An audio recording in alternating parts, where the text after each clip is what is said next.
We live in a world that moves faster every year, yet feels strangely empty. Days blur into routines. Notifications replace reflection. Noise replaces silence. And beneath all of it, something is being avoided. Not ignored. Avoided. Modern life is not built around living well. It is built around staying busy. We are taught to optimize everything. Our productivity, our bodies, our attention, yet never taught how to sit alone with ourselves. We scroll endlessly, consume endlessly, distract endlessly, as if stillness itself were dangerous. And perhaps it is. Because in stillness, something waits. Death is no longer a companion in our lives. It has been sterilized, outsourced, hidden behind hospital curtains and euphemisms. We speak of passing away, of moving on, of loss, anything except the word itself. Death has become an abstract concept, a distant event reserved for old age, tragedy, or statistics on a screen. But death is not distant. It is present in every decision we delay, every dream we postpone, every relationship we neglect under the assumption that there will always be time later. Time, we are told, is abundant, and so we live as if it were infinite. This illusion is the foundation of modern existence. When time feels endless, urgency dies, meaning dissolves, choices lose weight. If tomorrow is guaranteed, then today doesn't matter. If life stretches endlessly forward, then nothing truly demands commitment. And slowly, almost imperceptibly, life becomes hollow. We mistake comfort for fulfillment. We confuse stimulation with meaning. We pursue happiness as an endless emotional high, unaware that happiness without depth becomes numbness. The result is a strange paradox, a civilization more entertained than ever before, yet quietly haunted by anxiety, emptiness, and a sense that something essential is missing. That missing element is not joy. It is mortality. For most of human history, death was visible. It lived in homes, rituals, art, religion, and philosophy. People structured their lives around its certainty. Meaning was not assumed. It was wrestled from the fact that time was limited.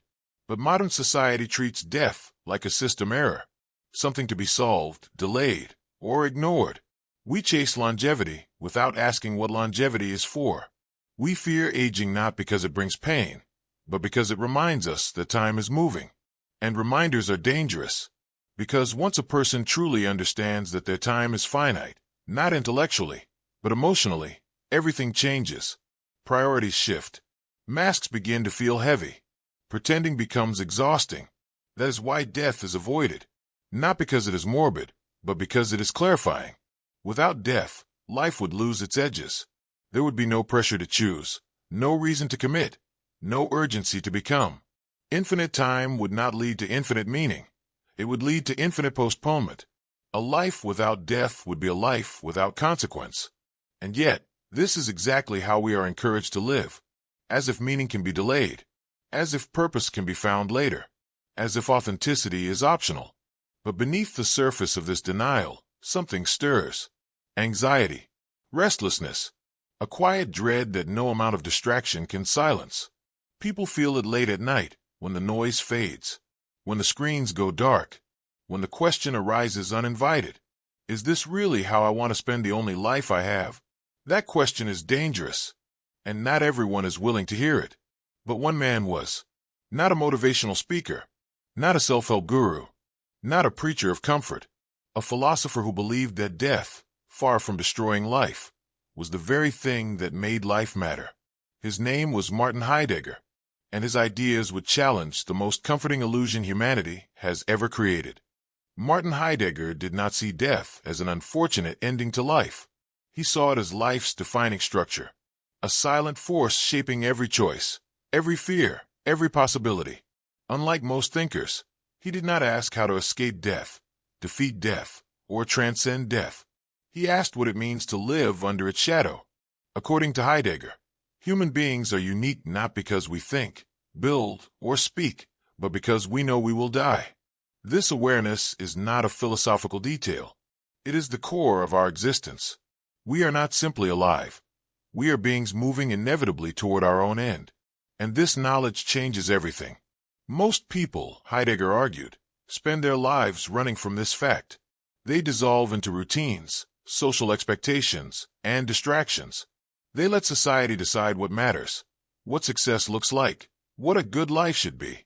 In doing so, they avoid the burden of choosing for themselves. This is not freedom. It is escape. Heidegger believed that society offers comfort at a price. The price is individuality. When people refuse to confront death, they live as interchangeable units, following trends, chasing approval, repeating scripts written by others. He called this condition inauthentic existence. Inauthenticity does not mean being fake. It means living as though your life were endless, as though your time were not uniquely yours, as though your choices carried no ultimate weight.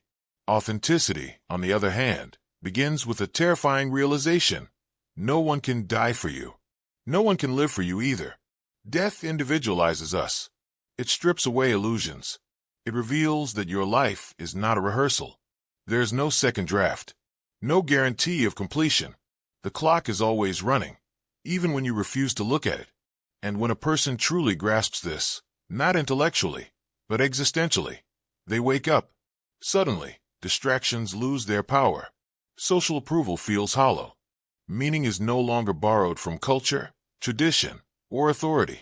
It must be created, here and now, under the pressure of finitude. This is why Heidegger's philosophy is unsettling. It offers no comfort, no promises, no external purpose waiting to be discovered. Only responsibility. Responsibility to choose who you become before time runs out. But this responsibility is heavy. It demands courage. And most people, faced with this weight, retreat back into distraction, back into noise, back into the safety of being told what to value. Society encourages this retreat, not necessarily through force, but through convenience. Endless entertainment, endless consumption, endless stimulation, all designed to keep the mind occupied and the deeper questions at bay. Because a person who confronts death cannot be easily controlled, they stop living on autopilot. They stop wasting time on what does not matter. They stop accepting borrowed meanings. And that makes them unpredictable. Heidegger understood something most modern systems prefer we forget. A society that teaches people to ignore death creates individuals who are disconnected from meaning. And disconnected people are easier to manage. So death is hidden, sanitized, removed from daily life, reduced to numbers and headlines. But it never truly disappears. It lingers as anxiety, as emptiness, as a vague sense that something is wrong. The irony is cruel. By denying death, we deny life its intensity. We flatten existence into routines. We survive, but we do not fully live. Heidegger's question remains unanswered, echoing through modern life with unsettling clarity. If death gives life its urgency, its depth, its meaning, why are we so desperate to pretend it doesn't exist? And what happens to a society that forgets the one certainty that makes everything else matter? Martin Heidegger believed that the greatest illusion of modern life is not political, religious, or technological. It is existential. The illusion that we are simply living, rather than slowly moving toward our own disappearance. To understand his most dangerous idea, we must begin with how he understood the human being. Heidegger rejected the idea that humans are defined primarily by reason, intelligence, or morality. Instead, he used a strange word, Dasein, literally, being there. Not a soul trapped in a body, not a rational machine, but a being thrown into existence, already involved in the world, already moving through time. What makes Dasein unique is not what it can do, but what it knows. A rock does not know it exists. An animal may feel fear, pain, even anticipation, but it does not grasp the certainty of its own death. A human does. From the moment we become self-aware, death is no longer a distant possibility. It is an inescapable horizon. This awareness is not passive. It shapes how we live. Yet most people do everything in their power to neutralize it. They treat death as a technical problem to be solved later, something that belongs to the elderly, the sick, or the unlucky. They speak of it in abstractions, statistics, news headlines, anything but a personal certainty. Heidegger argued that this avoidance is not harmless. It fundamentally distorts how we exist. When death is pushed into the background, life becomes shallow. Not morally shallow, but existentially thin. Decisions lose urgency. Time feels abundant. Identity becomes flexible, replaceable, endlessly adjustable. People drift. They postpone living. They delay meaning. They tell themselves there will be time later to become who they really are. But later is a fantasy built on denial. Heidegger's central insight was brutal. Death is not something that happens at the end of life. It is something that structures life from the beginning. He called this being toward death. This does not mean obsessing over dying or living in constant fear. It means recognizing that your existence is defined by finitude. Your life is not an open-ended project. It is a limited one. Every possibility you choose excludes others forever. Every moment that passes is unrecoverable. Death is not waiting at the end. It is silently present in every choice. And this presence gives weight to existence. Without death, nothing would truly matter. Choices would be reversible. Time would be cheap. Meaning would evaporate. Being toward death forces the opposite realization, that your life is singular, unrepeatable, and running out. This realization is terrifying, but it is also awakening. Heidegger believed that most people cannot tolerate this awareness, so they flee from it, not physically, but psychologically. They merge into what he called the they. The they is not a conspiracy or a ruling class. It is far more intimate than that. It is the anonymous voice of society, the invisible authority that tells you what people do, what one should want, what is normal, respectable, successful. Under the rule of the they, life becomes scripted. You pursue goals not because they matter to you, but because they are expected. You adopt opinions not because you have examined them, but because they are popular. You fear failure not because it threatens your values, but because it threatens your image. And most importantly, you experience death not as your own, but as something that happens to others. Someone dies. People say, it happens. Someone dies. People say, life goes on. These phrases are not comfort. They are shields. Because the moment death becomes personal, truly personal, it destroys the illusion that life can be lived on autopilot. Heidegger called life under the they inauthentic. Not because it is immoral, but because it is evasive. It evades the truth of finitude. Inauthentic life is safe, predictable, socially rewarded, but it is hollow, because meaning borrowed from society collapses the moment death enters the room, and death always enters the room. Authentic existence, for Heidegger, begins where comfort ends. It begins when a person no longer treats death as an abstraction, but as a personal certainty. Not someday, not eventually, but as something already shaping their present. This confrontation does not arrive gently. Heidegger described it as anxiety, not fear of something specific, but a deep unease with existence itself. Anxiety strips away distractions. It dissolves social roles. It reveals that beneath routines, titles, and identities, there is no guarantee of meaning, only time, and its disappearance. Most people experience moments of this anxiety and immediately suppress it. They reach for distraction, work, entertainment, noise, anything to avoid the silence where the question waits. What am I doing with my life? Heidegger believed that this question is not philosophical. It is existential. It cannot be answered by ideology, religion, or society. It can only be answered through lived commitment.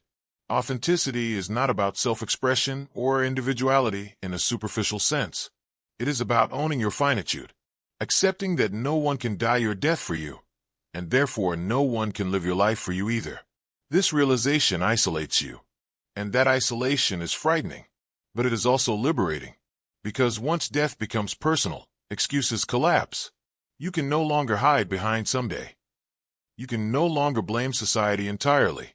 You can no longer live as though time were unlimited. Every choice becomes meaningful precisely because it excludes infinite alternatives. Heidegger offered no moral system, no checklist for a good life. He offered something more unsettling, responsibility without reassurance. There's no cosmic purpose waiting to be discovered, no universal script, no final validation. Meaning must be created under pressure, and pressure comes from death. This is why being toward death is dangerous. A person who truly grasps it becomes difficult to manipulate. They are less responsive to fear-based control, less seduced by status, less dependent on external validation. They do not need constant distraction because they know why their time matters. Such people do not live faster. They live more deliberately. Modern society, however, depends on the opposite. It thrives on people who treat time as infinite, who postpone reflection, who confuse activity with purpose, who remain safely embedded in the they. Entertainment becomes endless. Work becomes identity. Consumption becomes meaning. And death is kept out of sight, so that nothing ever demands a reckoning. But the cost is internal decay, anxiety without cause, emptiness without explanation, a vague sense of being late to one's own life. Heidegger did not believe this was accidental. He believed it was structural. When a society suppresses death, it suppresses authenticity. When it suppresses authenticity, it produces conformity. And conformity is efficient. Yet death cannot be erased. It returns in subtle forms. Burnout, midlife crises, existential dread, the quiet panic of realizing decades have passed without deliberate choice. These are not failures of character. They are symptoms of avoidance. To live authentically does not mean to reject society or withdraw from the world. It means engaging with life fully while knowing it will end. It means speaking when silence is easier, choosing meaning over comfort, risking responsibility instead of hiding in routine. It means living as though your time matters, because it does. Heidegger never promised happiness. He promised clarity. And clarity is unsettling, because once you see that your life is finite, there is no going back to sleep. Death stops being an abstract idea. It becomes a mirror. And in that mirror, one question remains unavoidable. If your life is already moving toward its end, are you living as though it truly belongs to you? For most of human history, death was not hidden. It was woven into daily life. People died at home, surrounded by family. Children saw aging, illness, and dying not as abstractions, but as realities. Rituals, myths, and religions emerged not to erase death, but to face it. Meaning was forged in its presence. Modern society chose a different path. Death was removed from sight. It was relocated to hospitals, institutions, and specialized spaces where it could be managed quietly and efficiently. The dying body disappeared from homes. Funerals became streamlined. Language softened. Death was no longer something one lived with. It became something handled by professionals. This shift was not merely medical. It was psychological. When death is removed from everyday experience, it stops shaping how people live. It becomes unreal, something that happens to others, something that belongs to the future. And when death loses its psychological weight, life loses its urgency. Into this vacuum stepped distraction, endless entertainment, endless information, endless tasks. Modern culture does not simply offer distraction, it demands it. Silence is treated as a problem to be solved. Stillness is uncomfortable. Reflection is inefficient. People are praised for being busy, not for being present. Psychologically, this constant stimulation serves a purpose. It prevents existential awareness from surfacing. When attention is fragmented, deeper questions cannot fully form.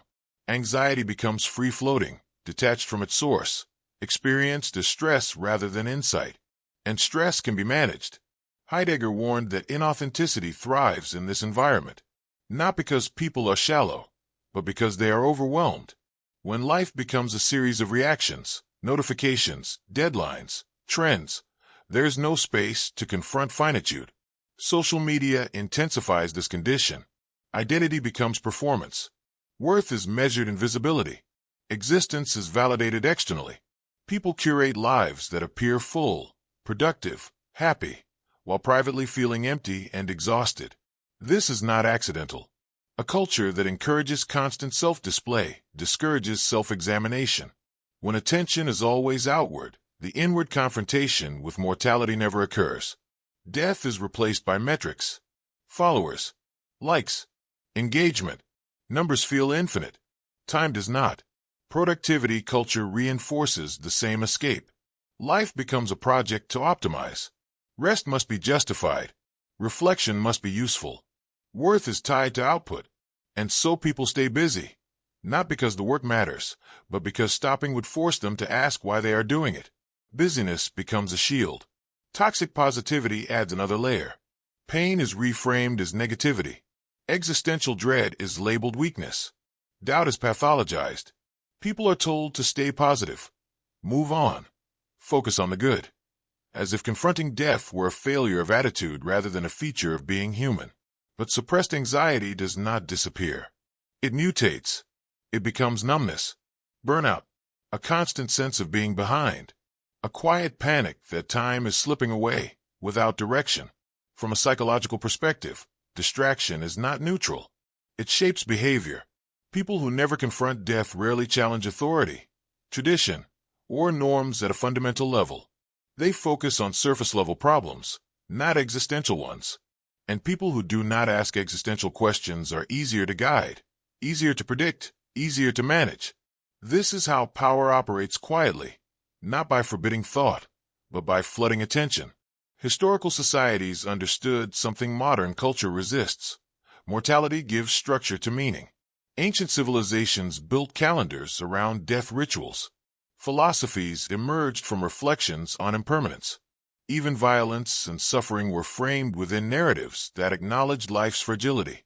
Modern society frames death as failure, a medical failure, a technological failure, a personal failure. Aging itself becomes an enemy. Wrinkles must be erased. Decline must be hidden. The body is treated as a machine that should not break down. This mindset has consequences. When death is seen only as failure, people are taught to avoid thinking about it at all costs. Fear is displaced.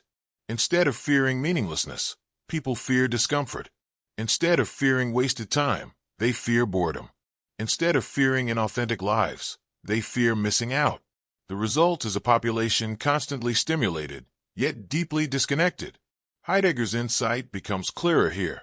Inauthenticity is not a moral flaw. It is a social condition. It emerges when people are trained to live as though their time were unlimited. Propaganda does not always look like ideology. Often it looks like convenience, comfort, entertainment, the promise that life can be enjoyed without ever confronting its end. But existential anxiety cannot be erased. It can only be redirected. Modern culture redirects it into consumption. Buy this. Watch that. Upgrade yourself. Reinvent your identity. Stay relevant. Stay visible. Stay young. Yet no amount of novelty can replace meaning. This is why so many people feel strangely numb despite abundance. Why success feels hollow.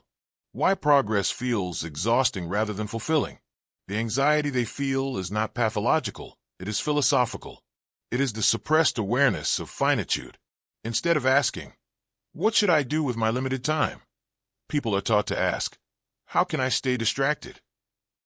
Instead of asking, what matters before I die? They ask, how can I stay ahead? Heidegger would say this is the triumph of the they. A world where no one decides for themselves, because no one feels the urgency to decide at all. But cracks are forming. Moments of crisis, illness, loss, aging, global catastrophe, temporarily dissolve distraction. In those moments, people often report sudden clarity. Trivial concerns fade. Priorities reorder. Meaning reappears. This is not coincidence. It is what happens when death is allowed back into awareness. Existential anxiety, when faced directly, becomes informative. It signals misalignment.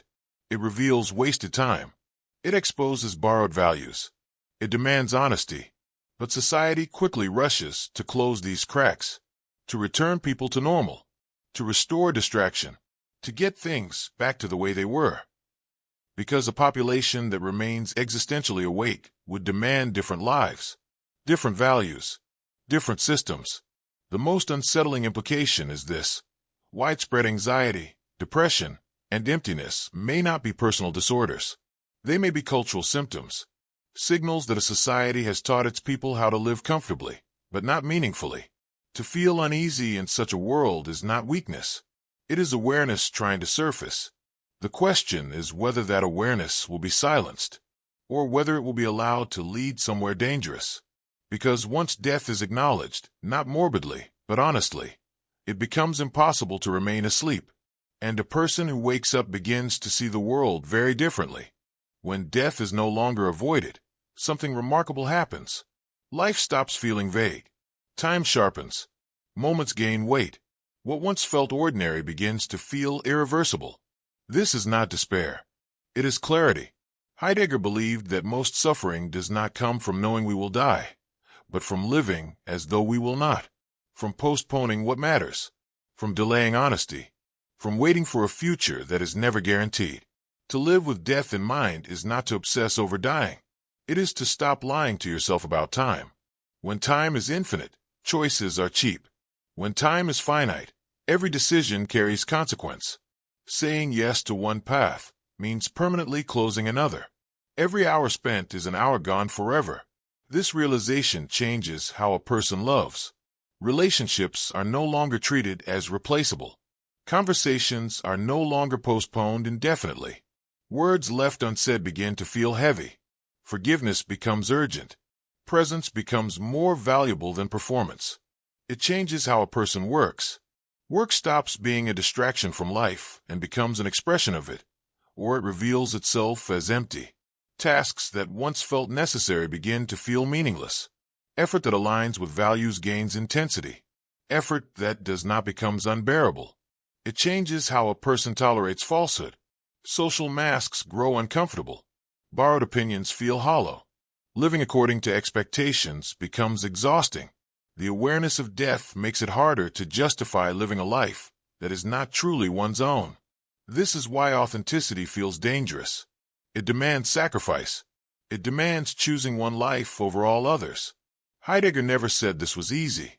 He said it was unavoidable if one wished to live fully. To live authentically is to accept that no one will rescue you from your own life. No ideology will decide for you. No system will hand you meaning.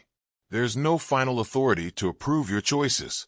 There is only time, and its disappearance. This responsibility frightens most people, and so they return to distraction, to routine, to the comfort of being told what matters. But those who do not retreat discover something unsettling and powerful.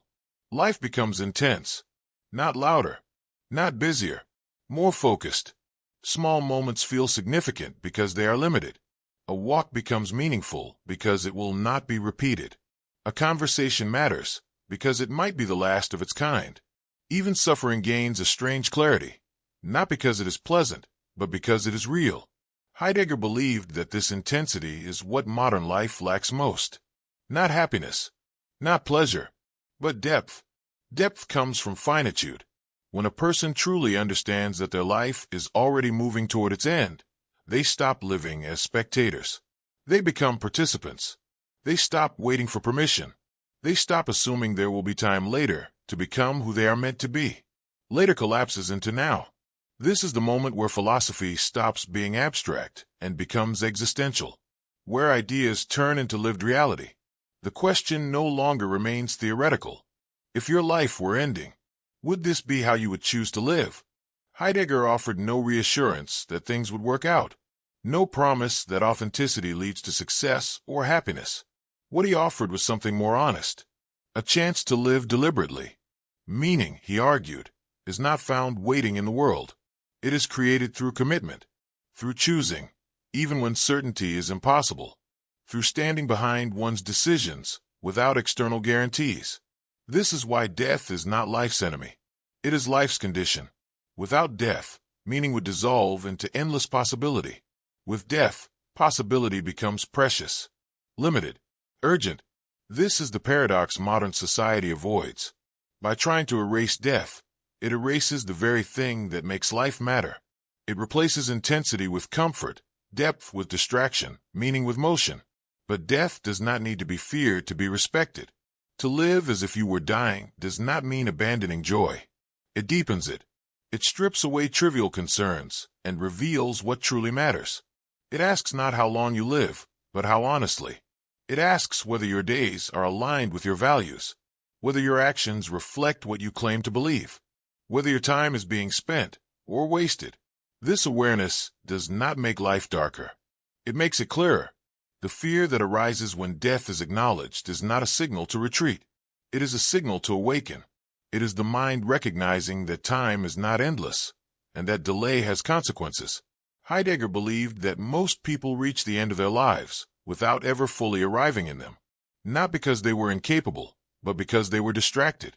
Because they lived according to scripts written by others. Because they avoided the discomfort of choosing. To confront death is to remove those scripts. It reveals that the life you are living is not inevitable. It is chosen or avoided. And once this is seen, it cannot be unseen. The final irony is this: death does not take meaning away from life. It gives life its edge, its urgency, its gravity. A life lived without awareness of death drifts. A life lived with it sharpens. Heidegger's philosophy does not ask you to change the world.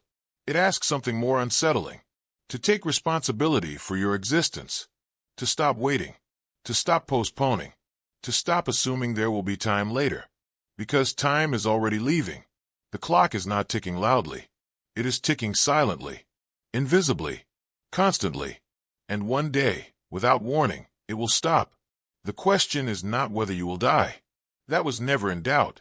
The question is whether, before that moment arrives, you will have truly lived. Whether you chose deliberately. Whether you spoke honestly. Whether you acted as though your time mattered. Because in the end, death does not judge your life. It reveals it. And what it reveals depends entirely on how you lived while the shadow was always there.